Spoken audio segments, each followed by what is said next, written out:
Praise the lord. ప్రభువైన యేసుక్రీస్తు నామం పేరట మీ అందరికీ శుభములండి. ఈరోజు మనం బైబిల్ స్టడీలో మనం నేర్చుకోబోతున్న అధ్యాయము కీర్తనలు 29వ అధ్యాయం మనం ధ్యానం చేద్దాం. దైవపుత్రులారా, యెహోవాకు ఆరోపించుడి, ప్రభావ మహత్యములను యెహోవాకు ఆరోపించుడి. యెహోవా నామమునను చెందవలసిన ప్రభావమును ఆయనకు ఆరోపించుడి. ప్రతిష్ఠులగు ఆభరణములను ధరించుకొని ఆయన ఎదుట సాగిలపడుడి. యెహోవా స్వరము జలముల మీద వినబడుచున్నది. మహిమగల దేవుడు ఉరుముల వలె సంహరించుచున్నాడు. యెహోవా స్వరము బలమైనది. యెహోవా స్వరము ప్రభావము గలది. యెహోవా స్వరము దేవదారు వృక్షములను విరుచును. యెహోవా లెబానోను దేవదారు వృక్షములను ముక్కలుగా విరుచును. దూడవలె అవి గంతులు వేయునట్లు ఆయన చేయును. లెబానోనును సిరియోనును గుర్రపోతు పిల్లవలె గంతులు వేయునట్లు ఆయన చేయును. యెహోవా స్వరము అగ్నిజ్వాలలను ప్రజ్వలింపచేయుచున్నది. యెహోవా స్వరము అరణ్యమును కదిలించును. యెహోవా కాదేశు అరణ్యమును కదిలించును. యెహోవా స్వరము లేళ్లను ఈనజేయును. అది ఆకులను రాల్చును. ఆయన ఆలయములో నున్నవన్నీయు ఆయనకే ప్రభావము అనుసరించుచున్నవి. యెహోవా ప్రళయ జలముల మీద ఆసీనుడాయెను. యెహోవా నిత్యము రాజుగా ఆసీనుడై ఉన్నాడు. యెహోవా తన ప్రజలకు బలము అనుగ్రహించును.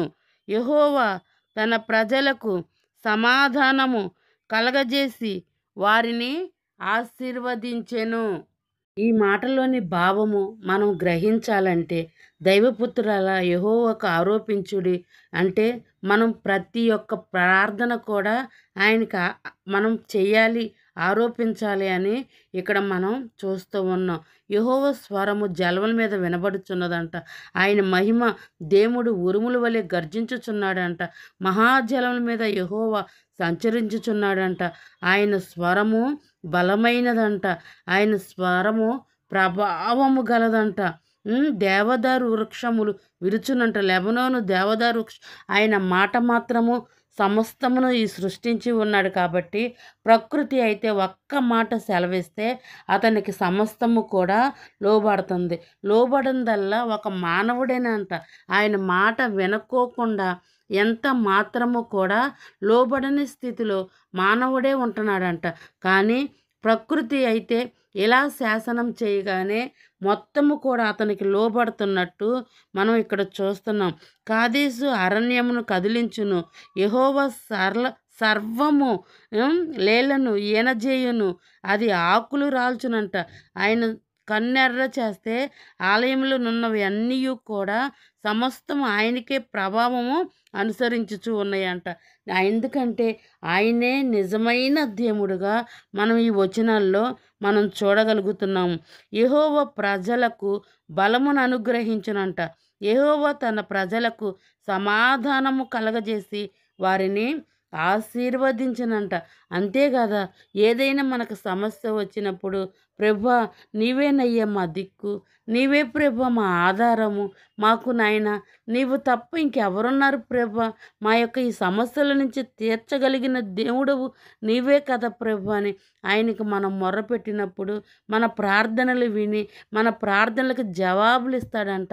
అంతేకాకుండా మనం ఏ ఇరుకులు ఇబ్బందుల కొరకు మనం ప్రార్థిస్తూ ఉన్నామో వాటిని అన్నిటి నుంచి కూడా మనకు సమాధానం కలగజేసి వాటిని మనకు ఆశీర్వాదకరముగా మారుస్తారంట.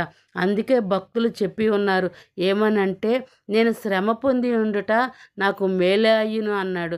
నేను శ్రమలు పొందిన తర్వాత నేను సువర్ణం వలె మారి తిని అని భక్తులైతే సాక్ష్యం ఇచ్చి ఉన్నారు. మనము కూడా అట్టి విధముగా శ్రమల వల్ల విధేయత నేర్చుకుంటూ శ్రమలను ఆశీర్వాదకరముగా మన దేవుడు మలచగలడు అన్న విశ్వాసము, దృఢ విశ్వాసము కలిగి ఆయనకు మహిమకరముగా మనం జీవిద్దాం. ఈ వచనాల్లోని దాని భావము మీరు గ్రహించారని నేను అనుకుంటున్నాను పిల్లలు. ఎందుకంటే ఎల్లప్పుడూ ఒక్క అధ్యాయం మనం ధ్యానం చేస్తూ ఉన్నాం. ఎందుకు? రోజుకు ఒక్క అధ్యాయమైన మన హృదయంలో అది నాటబడి విస్తారంగా అది ఫలించాలని అనుకుంటూ ఈ యొక్క చిన్న ప్రయత్నము మీ వద్దకు తీసుకొస్తూ ఉన్నాను. దీనిని గ్రహిస్తారని నేను భావిస్తూ ఉన్నాను. గాడ్ బ్లెస్ యూ పిల్లలు. All of you. God bless you.